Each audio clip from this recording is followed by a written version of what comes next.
Hey, welcome to Yap Triarchy, unfolding patriarchy one yap at a time. I am Chu, the one and only yapper for today's episode. Hari ini kita bakal ngomongin hal yang kayaknya udah sering banget disebut-sebut, tapi somehow masih bikin orang bingung. And it is patriarchy. Yeah, the big P word. Kadang kalau denger patriarki, orang tuh langsung mikirnya, oh berarti cowok tuh jahat ya? Padahal, it's deeper than that. It's not just about men being bad or women being oppressed. It's the whole system. Patriarki tuh kayak jaringan raksasa yang ngatur banyak hal dalam hidup kita. Mulai dari institusi, tradisi, sampai cara kita mikir dan berperilaku sehari-hari. Seremnya lagi, banyak banget yang kita anggap normal, padahal hasil kerja si patriarki. So, what even is patriarki? Oke, jadi kalau mau dijelasin ya, simpelnya patriarki itu sistem sosial yang ngasih privilege ke maskulinitas. Alias, hal-hal yang diasosiasikan sama cowok, dan sebaliknya, merendahkan yang feminin. Dari akar katanya aja udah kelihatan nih, patriarki atau patriarkes yang artinya role of the father, yang mana dulu tuh literally ayah sebagai kepala keluarga yang punya otoritas penuh. Tapi lama-lama ide itu nyebar ke sistem yang lebih luas, kayak politik, ekonomi, agama, bahkan sampai ke pendidikan. Menurut Sylvia Welby, patriarki itu kayak monster kepalanya 6. Ada di rumah tangga, tempat kerja, negara, kekerasan laki-laki, seksualitas, dan budaya. So, basically we could say that patriarchy is everywhere. Makanya, bakal susah banget buat ngehancurin sistem patriarki ini. Mau ubah budayanya, tapi struktur ekonominya masih patriarkis. Ya, sama aja bohong. Tapi bukan berarti nggak bisa dilawan ya. It's just takes time, awareness, and consistency sih. Oke, kamu pernah denger nggak makanan tuh sekarang udah mulai dikasih gender? Yang sempat rame itu, ada salah satu konten kreator cowok yang lagi makan dimsum mentai, sambil captionnya tuh makan makanan dari gender sebelah. Padahal kan cuman dimsum dikasih saus mentai. Nggak bakal mengurangi kejantanan. But this is getting out of hands gitu loh. Gimana bisa makanan jadi alat untuk menunjukkan apa yang dianggap maskulin dan feminin? Kemudian aku juga lihat video TikTok cowok mesen americano dan cewek mesen matcha. Terus waktu keluar pintu mereka switch. Kayak, hey, it's just a drink, it's not a big deal. Atau kalau lagi nongki nih, terus cewek makannya banyak dikatain rakus. Kalau cowok makan banyak dibilang, namanya juga cowok. I mean, cewek juga bisa kelaparan mampus dan butuh banyak makan. Kenapa jadi double standard banget deh? Terus, aku notice lagi tuh packaging, entah makanan atau produk kecantikan, kayak sabun cuci muka. Yang khusus cowok itu didesain dengan minimalis dan warnanya tuh cenderung hitam. Sementara kalau cewek tuh lebih warna-warni, kayak emang cowok nggak punya warna lain kah? Bahkan cuman mau cuci muka aja tuh ada identitas gendernya. Itu tuh nunjukin gimana patriarki tuh bekerja lewat pasar dan budaya populer. Juga karena patriarki selalu nyambung sama sistem lain sih, kayak kapitalisme. Yang pada dasarnya mereka tuh tahu banget cara jualan lewat stereotip, terutama stereotip gender.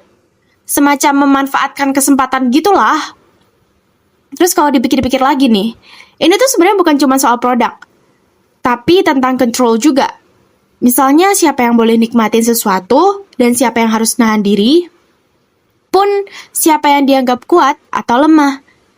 Kayak cowok tuh harus kuat, cewek tuh harus lembut. Padahal itu semua cuman konstruksi sosial, tapi diulang terus. Jadi kelihatan kayak wajar, kayak naturally true. And that's how patriarchy maintains itself. Yaitu dengan melalui hal kecil yang kelihatannya sepele kayak makanan, gaya berpakaian, sampai cara duduk pun digenderin. Makanya penting banget buat ngeh Kalau patriarki itu bukan cuma tentang struktur besar kayak negara atau agama, tapi juga hal yang kita temui setiap hari. Nah, tadi kan kita udah ngomongin bukti nyata gimana patriarki ini tuh dekat dengan kehidupan sehari-hari kita. Mungkin sampai sini kepikiran nih, apa sih hubungannya semua itu sama teori patriarki?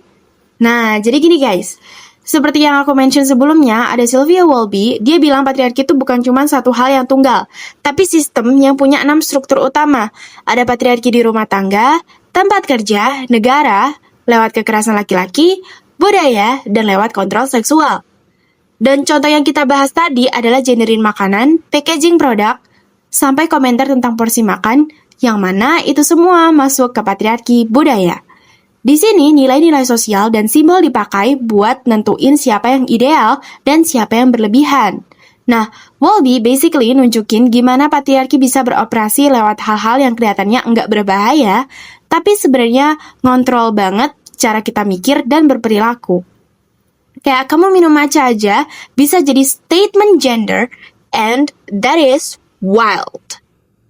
Terus ada juga Kate Millett yang ngenalin istilah sexual politics.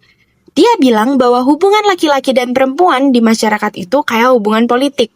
Ada kekuasaan dan ada yang dikuasai atau dikontrol. Jadi, hal-hal kayak standar kecantikan atau cewek harus jaga image itu bentuk politik tubuh yang diatur sama norma patriarkis.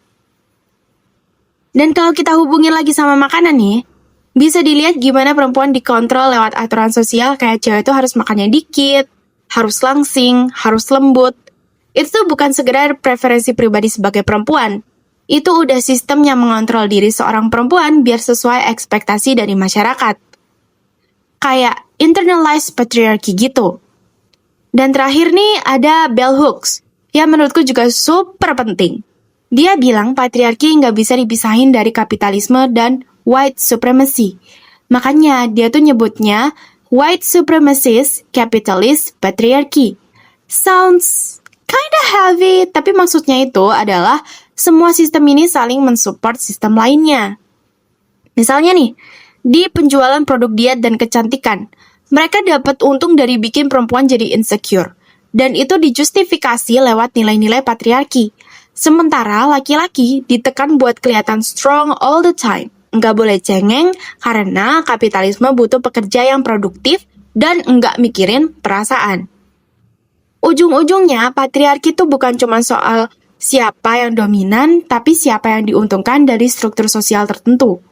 Dan lagi-lagi, semuanya nyatu kayak jaring laba-laba. Mulai dari hal kecil kayak makanan, bisa nyambung ke ekonomi, budaya, dan kekuasaan.